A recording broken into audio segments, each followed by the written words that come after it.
Hello, everybody, and I'm Eagle McMahon, and sitting next to me is Will Schusterick, bringing you some bird shoes commentary. Today, we're going to be commentating on the 2018 Pärnu Open, an Innova Baltic Tour event. Hey, Will, how you doing? Hey, Eagle, what's going on, man? McMahon, sorry. McMahon, awesome. So on the card today, we have you at -17, two Finns, Häme at -14, Leo Piironen, -11, Ronald, I didn't see his last name, I forget his score, and myself at, I forget the score, that graphic wasn't long enough. 10 under. Oh, it's 10 under, okay. Yes. So looking at hole 1 here, it's 141 meters, and as a starting hole, it's actually really difficult because you have out of bounds on both sides. Yeah, I think this is one of the few holes out here that has just a lot of out of bounds. We saw a lot of people, especially with a little bit of wind, go out of bounds a couple times, and so it was kind of interesting coming up because I went for this hole 3 times. It kind of all depended on the wind for myself to go for it, but out of bounds both left and right side. Yeah, this hole, if you're feeling confident with your ability to attack the hole, you could be getting a stroke on the entire field. But there's really no fault in laying up early and just trying to get your par just to get your round going. That shot was great. What'd you throw there, Will? Yeah, that was a 400G D1. I think we're going to watch Mikael here go with a little bit of a layup shot. You can see the flags moving a little bit left to right. This is one of the few holes where the out of bounds really came into play a lot. As you can see, the disc is carrying out right there. That was a pretty common play for a lot of people trying to go with the overstable disc, but the left to right wind kind of pushing it over. There wasn't a lot of room on the left side because the fence. I think a lot of people just didn't want to hit the fence trying to come back in. Absolutely, yeah, trying to get a little bit more height underneath your disc, and what you're saying with that wind can really push it pretty hard right if you're throwing a forehand. Yeah, Leo got a little bit unlucky right here as he goes right underneath. He almost didn't even hit in front of the fence. He just flew straight underneath it. But as you can see, there's almost like 6 inches below that. So even if you tried to go for a roller or some type of shot to go into the fence, it would most likely just go underneath it. All right, here is Ronald Rothenburg from Estonia. So all the fans were super pumped to have one of their own on the lead card for this event. Yeah, Ronald's a mainly sidearm player, so you're going to see him throw forehand almost, I think, 90% of the time. He throws a couple backhands, but 90% of the time he does throw sidearm. Eagle McMahon. McMahon. Nice. I always love hearing the European pronunciations. What are you throwing here? I have an S-line PD2, just a little forehand chip shot. All I'm trying to do is get in the middle of the fairway and set myself up with an uphill upshot.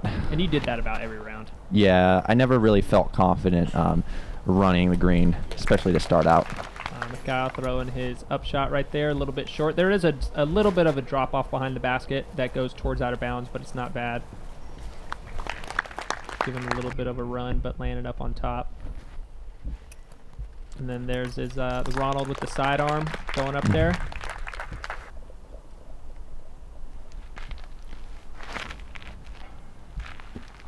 Leo still had a little bit of a room to attack there, but it looks like he's just going to be sliding it up and tapping in his 4.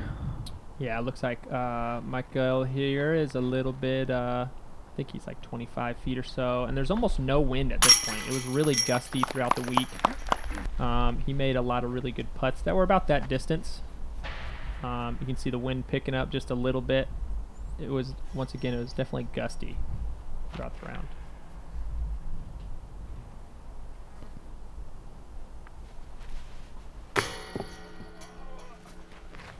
Missed a little short one there. I actually missed that same putt the round before too. The round before was a little bit longer, but Leo tapping in with his D-line P2. Ronald taking a pretty easy 3. Do you remember, is Ronald sponsored by anyone? I don't think that he is. I could be wrong. I don't remember him throwing one specific type of disc. Oh, he does have a Trilogy shirt on. Oh yeah, Team Trilogy. Okay, so he's probably throwing Trilogy. Yeah. Makes sense. That would probably make sense with the Trilogy shirt. Hole 2, 100 meters, about 300 feet uphill. Behind this basket, I'm not sure if you're going to be able to see it or not, but there's a really steep drop-off, 328 feet to be specific. You're going to see a lot of players either throw a sidearm on this hole or some type of mid-range, and they want to land about 30 feet or 20 feet short of the basket, because as soon as you go about 10 feet long, you are very far down the hill. Absolutely. Like, it's a hole where if you throw it hard, you're going to be long, but if you throw it soft, you're going to be way too short. So it's kind of all about finding that happy medium. Yeah, and it's the distance where you want to throw. I want to throw a putter or like a easy mid-range, but if I throw the mid-range too hard or if it gets too much of a flex on it, it's going down the hill for sure. Ronald hugging the left side of the fairway a little bit too much. He catches a sign of sorts. Yeah, and Eagle, are you going sidearm here? What are you throwing? This is a Luster C-Line FD3, a little bit less stable than your average FD3. I'm trying to throw it on a slight hyzer and get a little bit of flip on it. This turned out to be just inside the circle. Yeah, and that's the pretty standard play for the sidearm. You're not going to see a lot of flex shots with the sidearm coming out because the woods do come in pretty quick to the left-hand side, and if you get stuck in those trees, it's a pretty quick bogey. Yeah, with the backhand, it seems like the gap's a lot bigger than it is. Yeah, and you can see Michael right there going down the hill. I think he threw a mid-range, but he just barely goes over the edge, and he went pretty far down. Leo will just be a little bit outside the circle on his first shot. And Ronald just laying it up pretty easy right there. Yeah, he really can't do much more from right there. Yeah, and that's where that mid-range shot landed that he threw, just because it crested the hill by like 2 feet. But he had a fairly easy straightforward putt. There wasn't many trees in front of him in the basket. Yeah. This is a really tough putt to run at because, once again, 10 feet behind that basket and a lot of gusting winds, it's really easy to slide down or roll, as you can see Leo right there. That's about as bad of a break as he could have got from where he was. Yeah, lips out of the cage and then goes, I think he goes outside the circle on this. Yeah, super unlucky because I could tell he was just trying to kind of float one in there, give it a little bit of a run, but hitting the cage like that and having a hill to your right side, it's not the best recipe. Yeah, this is the spot you want to be if you want to try to make your putt, because you're not putting towards the hill by any means. Making a really good putt from about 28, 30 feet. I had maybe just a few feet shorter.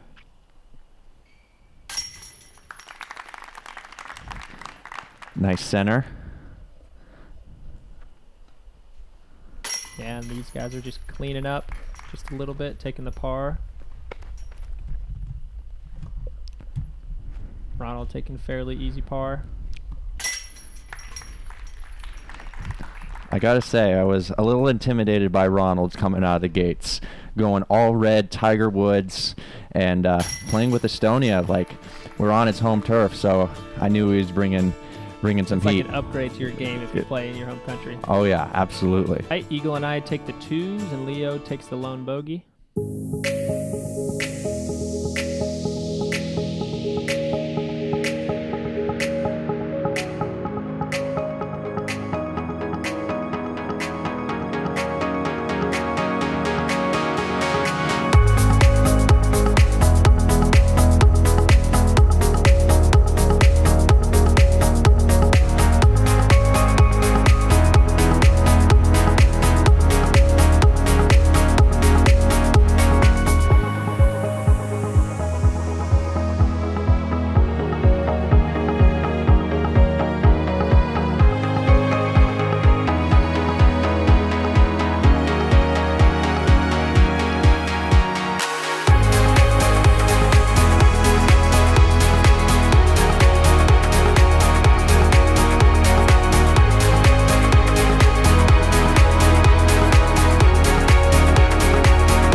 All right, hole 3, par 4, 159 meters. This hole off the tee, you're really only thinking about throwing, let's say, if you're a right-handed player, a backhand hyzer, getting over the hill, and then kind of finishing somewhere and perhaps throwing a mid-range upshot or a forehand. Yeah, this is one of the easier par 4s because once you get over the hill, you see the basket. You're less than 250 feet, and if you get over the hill with any amount of speed, you're typically at the bottom and fairly easy upshot. So you really just need to get through 1 or 2 trees. Go past it. Don't hit that. Dang it. And I went 400 GD2 right here. I just was a little too early right on the edge right there. That's kind of not really good mistake you want to make. This drive felt really good on my hand. I threw a S-line PD. It looks like it just hit that tree right there, kind of causing it not to get full potential, but I'll still have a look at the basket. Yeah, even from there, you're going to be able to see the basket. This is one of the rare backhands we see from Ronald throughout the round. But even from where he's at over there, even though it looks like it's way off the fairway, he has a here he's going to be able to see the basket, I think.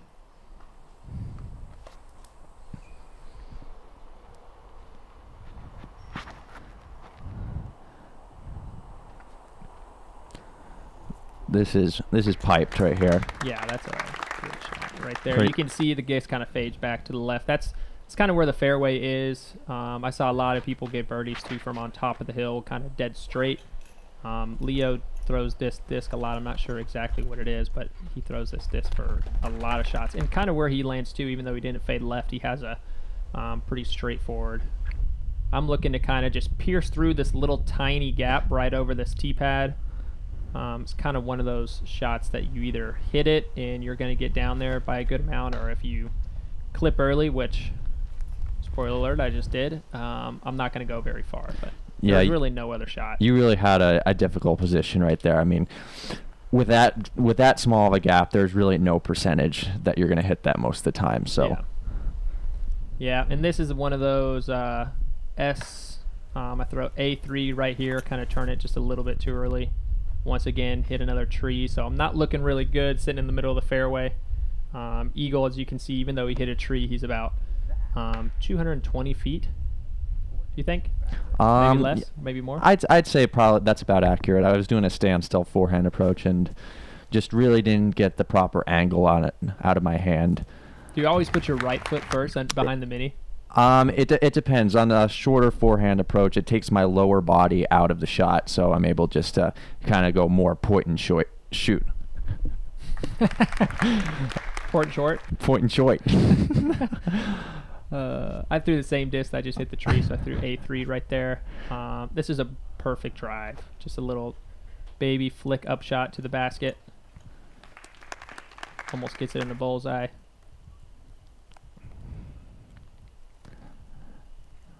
I'm trying to line up this putt and maybe give it a little bit of a run. I wasn't happy with that second shot, so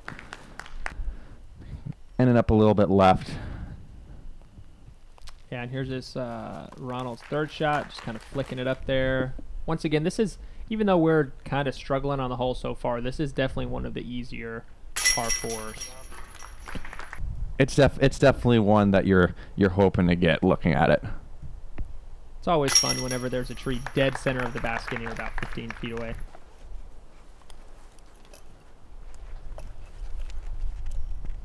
Ronald lining up to take a 4. Just had a little bounce out.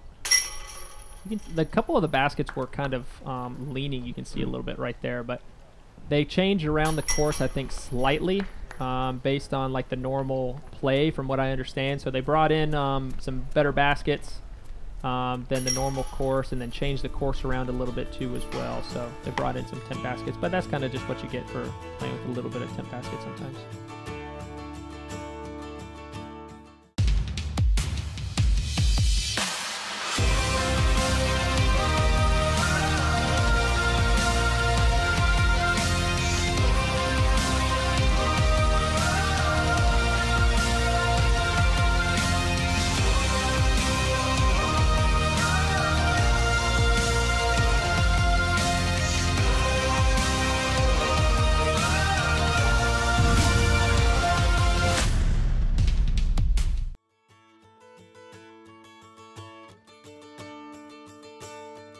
All right, hole 4, par 3, 65 meters. This one plays uphill. On the right side of the basket, you have this wooden feature of sorts for wintertime fun. This is probably the shortest and easiest hole in the course, but it could be a disaster as well since it's right on a slope. Yeah, it's kind of one of those holes that's kind of fun to play. I wish I could see somebody ride a bike down that and then do some flips off the ramp in front of us, but never really saw that happening.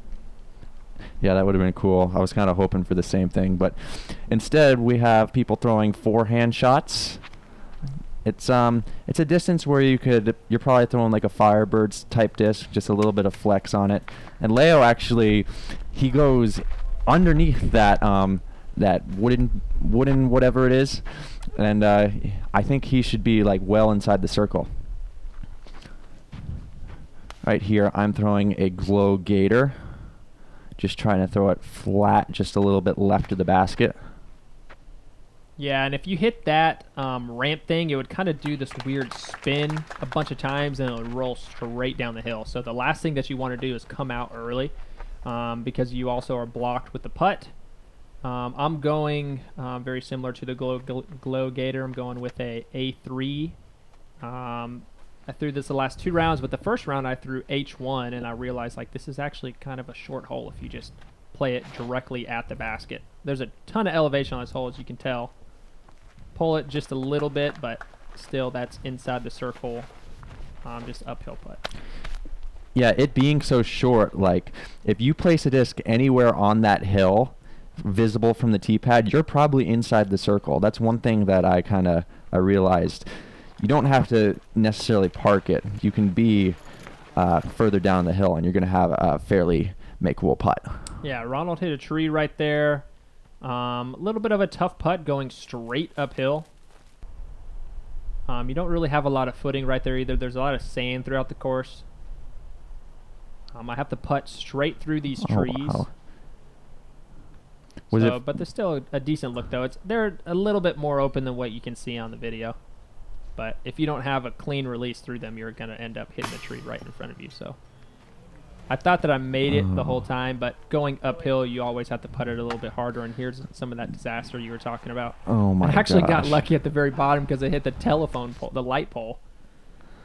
Yeah, it's never easy when that happens, when you're thinking, oh man, I'm getting a birdie on this hole, and then all of a sudden you're getting a bogey. So yeah, with the disc halfway to the basket, you're thinking, oh cool, birdie. Yeah, you just got to put that behind you and stay positive for the next hole. Yeah, Mikhail misses a little short putt right there. Once again, it is going really uphill. As you can see, Leo has a pretty easy putt underneath that. But there's a little bit of wind to play with, so when you're putting uphill with types of putts like that, the wind comes into play a lot more because you're putting so much nose up. So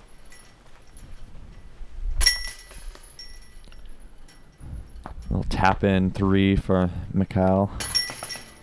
He'll look to improve on the next hole. I'll take the lone bogey. Eagle and Leo taking the birds. Did you like this course? I did. I thought it was very demanding. By no means it was easy. There was it forced you to think about every shot and commit to it. And it being mostly a wooded course, it wasn't unfair. Every shot was a good amount open, and yeah, overall I thought it was a really, really great course. Yeah, the ratings weren't, they're not fantastic in Estonia, so looking at the ratings and you're thinking like, oh man, he shot like a 950, 970, but it's a little bit closer. I think they were probably 20 to 30 points off at probably the minimum, but yeah, definitely. It's something, I'm not sure the reason why, maybe because Estonia started a lot later in disc golf opposed to us, so the ratings are a little bit further behind. And the players there are good. The players there are really good. All the Estonians they know how to throw sidearms. It's like crazy. They're born to rip sidearm. It's nuts. Yeah, there's a lot of players going on hole 5 going around the trees. Because you're going so far down on the hole, you can play it really wide and swing it in around these trees and hopefully have a look from about circle's edge. I didn't even see this route until I saw people throwing it in the tournament, but it makes sense, especially going really far downhill. You can get a lot of fade, and as long as you get around I think the one branch right there, then you can get kind of towards the basket. Yeah, it's pretty open over there. I mean, it's a small gamble. You really want to throw something that's has a little bit more glide, but those trees on the left side kind of force you to throw a turnover forehand off the tee. So it's an interesting shot shape, but it's definitely doable. Yeah, I'm throwing a PA1 right here. The hole's only like 330 feet or so, so if I connect on a decent putter shot, I'm going to go past the basket. So I threw a little too hard and then got a little bit more glide with some wind fading left, so I'm outside the circle by a little bit. And then Ronald and Mikhail are looking at just some really long putts, more or less just layups. Kind of same thing for me too. There's one branch right before the basket that we're all going to be dealing with here in a second. And it's basically like you throw it at the branch, hopefully you kind of squeak through, or you try to putt underneath it. But you can't even really see it right there. But now you can with layer. So that putt was going in. Yeah. But the tree said no. Yeah. Sometimes it's nice to have some type of like lineup for your putt, because it's like, okay, if I can get it underneath that, I'm gonna make it. I don't know if that's the case for you, but sometimes I don't mind having that kind of thing. Yeah, fortunately I was a little bit more right, so that tree wasn't in line with the basket. And what you're saying is, it kind of framed it nicely, where I just said, if I throw it flat just a little bit right of that tree, there's a good chance that it should end up in the chains. So definitely playing little tricks with your mind out there. Outside the circle putt. Yep. Yep, Eagle taking the birdie. The rest with pars. There's not a whole lot of danger on that hole.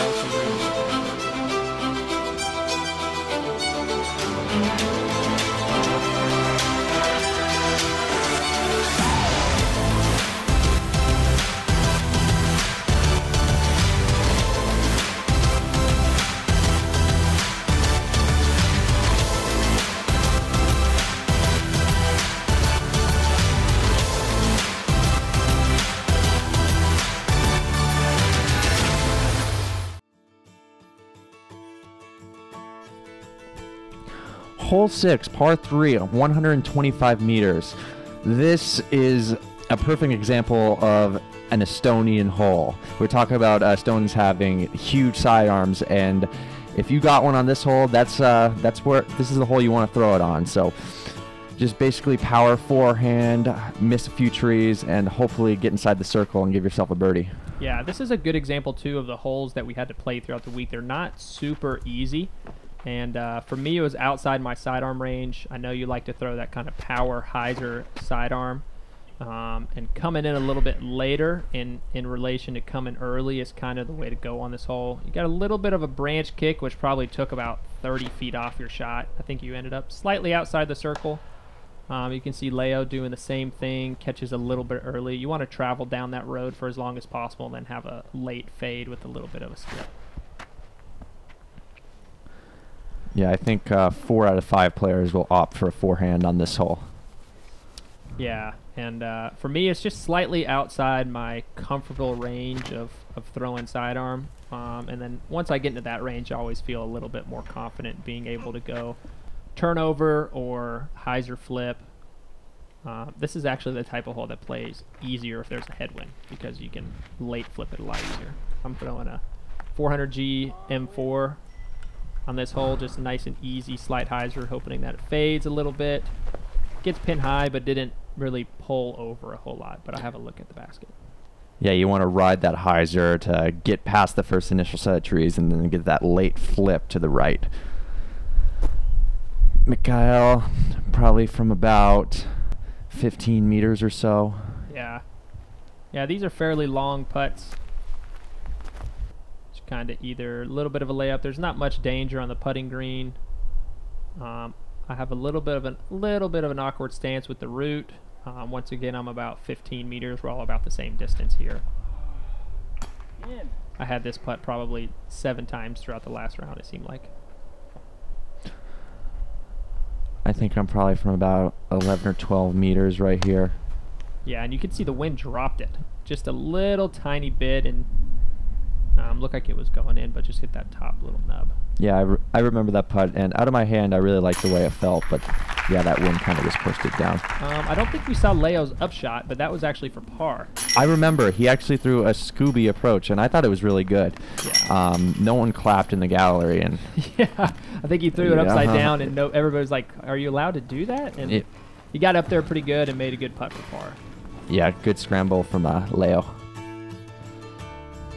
Star par. Estonian star par. Super duper fun on that hole. That's definitely a bonus birdie in relation to the other holes. It's really nice to get if you got the sidearm, but that's about it. We're going on to hole 7, par 5, 204 meters. This is one of those holes that, with a really good tee shot, you can definitely get a look for eagle. There's a Mando halfway up that hill on the left-hand side. Probably be able to see the sign here in a minute, but if your disc fades out, or if you're even in the middle of the lane right there, you're not getting to the basket. You'll be able to get on top of the hill and make it a fairly easy 4, or get a fairly easy birdie, as long as you don't hurt or hit early off the tee. But the people looking to get an eagle are going really far right off the tee and fade, and really don't fade out as much as you can. Yeah, there's actually a lane. If you turn it over pretty hard off the pad, get some glide, it opens up the hyzer. So right here, I'm trying to push far right just to have that opportunity to get the eagle. Yeah, and I think you barely clipped the branch and it faded out, and the gallery's really pumped for it, but I know you wanted to stay to the right. Yeah, I mean, it's not bad for hitting a tree. I'm in the middle of the fairway. Leo too, almost the same exact shot, but from there you still want to be more to the right to reach the basket for a chance at eagle. Yeah, further right or a little bit farther. But I think Leo will have a look to maybe get some sort of look for his eagle. Yeah, and that's I made that mistake the first round, turning it over a little too early. You got to have a late flip on your drive, and as you can see, Ronald right there goes a little bit early with the sidearm. It's still salvage. You can still get a birdie from there. You can throw one up towards the Mando, and from the Mando to the basket, it's a fairly easy upshot. I'm going 750 GD2 off the tee here. It's a type of disc I like to throw for really long left to right shots. I think we're dealing a little bit headwind too as well. I hit that gap that we were just talking about. Yeah, that's a really good spot. You'll have some trees to deal with, but I think there's enough gaps that you'll have a look. Yep, and Mikhail right here, he's just trying to get straight out of the gap and fade left. There's not much danger. There is a little bit of a shelf kind of where the gallery's standing, but it's nothing too dangerous to deal with. And you're going Spike Heiser PD2, I'm guessing. Yeah, my understable PD2. I was trying to maybe make some fireworks happen, but just the angle to get the hyzer that far left, it's almost impossible. Yeah, you're going really far uphill. There's a lot of, for an Estonian course, there's a lot of elevation on this, which is really fun. I think it's used for some type of training for skiing and something like that. I imagine some sort of cross-country skiing. Yeah. This is probably one close to the best shot of the round, but I'm going Spike Heiser. Didn't get the second camera angle there, but ended up about 10 feet from the basket. Went straight up Spike Heiser with my 400G D2. Not a really overstable disc. I wanted it to go up and then glide left. And then when you see we get up to the top shelf here, they're fairly easy up and downs to get the birdie.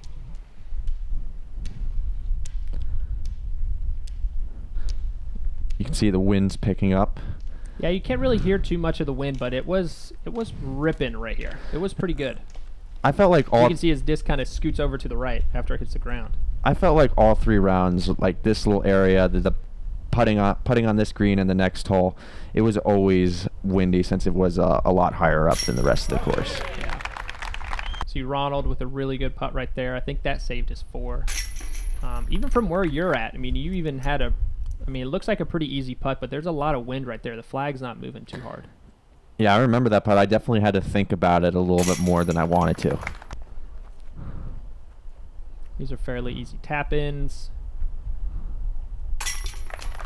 Very fortunate to have a little tap-in eagle right there. Yeah, that's awesome. Nothing wrong with taking a 4 though on that hole. Pretty good scores. To go 5 under out of 4 people on that hole is pretty good. Not bad. Not bad. This was one of the tougher par 3s because of the wind. The wind was ripping left to right. It's 119 meters, par 3. It goes right down this kind of driveway. The basket's on the left-hand side, but those trees stick out a good amount on the right, and the left to right wind just kind of shoved you into the trees. No matter how hard you tried to go left, you went right. Yeah, every single time I released it on a hyzer, and it felt like the second it left my hand, it got shoved right. So you had to pay attention to your angle on this hole to make sure you started off a little bit more left than you would even think. Yeah, and go a little bit high. You know, you want to be a little bit higher and almost spike hyzer out of your hand, and you can see the wind just kind of mess with mine a bunch.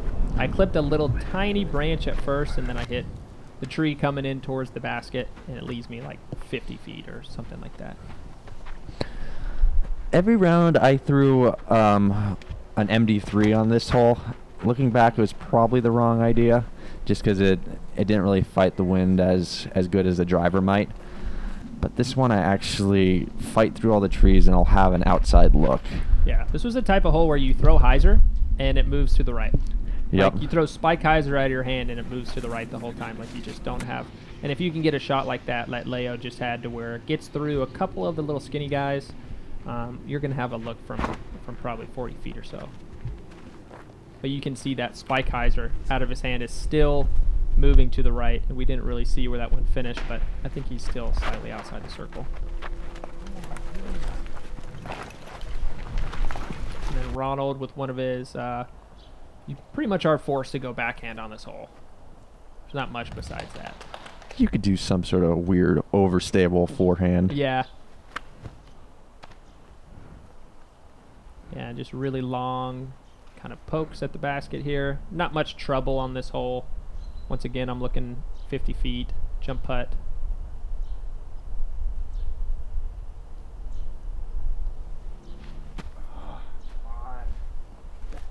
Pull it just a little bit of a breeze too.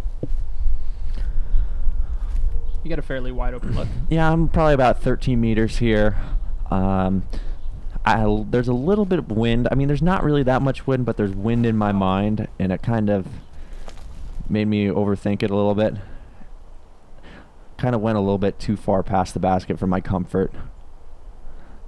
And Leo too, he's a little bit outside the fairway, but he kind of squeaked through. He's looking at the basket. Really good putt right there. I think he was a little bit outside the circle. Yeah, 2, 1 inside. Good for his disc golf metric stats. Working on the metrics. Definitely not an easy comeback putt. Yeah, I was forced to go straddle on that one, and I don't mind straddling, but it's not the thing I want to do when I have to save par. Yeah, save the par. Yeah, Ronald and Mikhail just picking up their easy pars, getting a little tap-ins, kind of moving on. Once again, this is a good hole to birdie, but it's not a gimme hole. There's not really any gimme birdies out here at all. Oh no, absolutely not. Every shot is super demanding.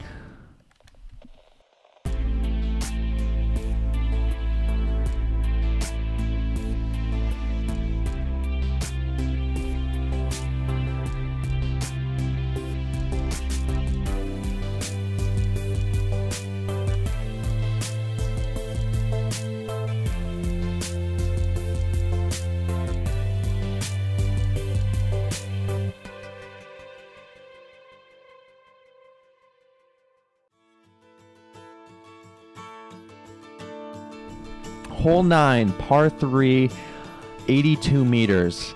This hole drove me crazy during the week. Yeah, this is like an awkward par 3. There's like 3 or 4 different ways that you can go. I know there's a forehand approach. It's like a slight flip up mid-range, which Leo's trying to do right here. I don't know if we'll see the second cam or not.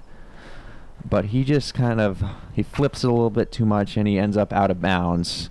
Yeah. He did that the round prior as well.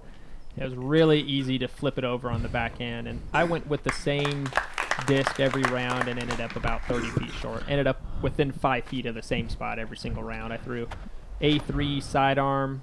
I'm just trying to go through that middle gap. There's also that wide gap as well, and you just kind of clip that tree. But this hole was like a somewhat island, but not island at the same time. But where you hit, he's outside the fence, but he's safe. There's a line on the sidewalk. So Ronald looking at pretty standard sidearm for him. Yeah, in retrospect, I think the line that you and Ronald took is the best play on the hole, unless you're really comfortable throwing a slight flip-up mid-range / putter shot. I think Mikhail here actually hits the walking path and skipped all the way to the basket. I think he might be in the circle a little bit. Leo, taking a note from your book, the round before. He did exactly the same thing I did. Ooh, that actually looked like it almost went in. But this basket also sits kind of on top of the hill. It almost has the same drop-off behind it as you're seeing right there in front of it.